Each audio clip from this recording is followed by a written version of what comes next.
everyone, I wanted to share out some tips with the Smart Panel and the Whiteboard app. The first tip is all about the pen tools. So if you go and click on the regular pen tool, you'll see what's selected there. It's preset, but you can change the thickness of the pen and then also the color of the pen. So I'm choosing medium and then red, and I'm just going to write pen here. There's lots of other options as well. So if I click the pen again, then I can choose the next one, which is a paintbrush. So I'm going to go ahead and you can see the difference here when you're using paintbrush. It kind of has a cool effect there. If I select it again, then I can choose the marker or highlighter, and I'm going to choose a thicker marker here.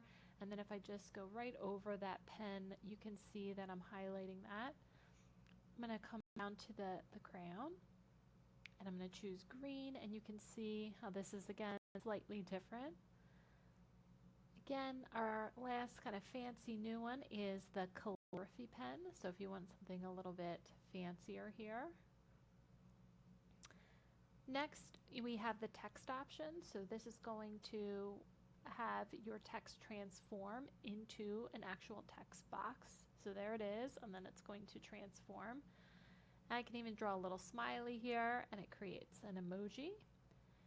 You can select it and then do the drop down arrow if you want to change how that word might look. And then same thing with the emoji here. I can change that emoji. I can also click that and select the infinite cloner, and then I could use this emoji next to many different things, and it's just going to stick there on that Smart Panel whiteboard. If I come back to the pen again, I can select the disappearing ink option.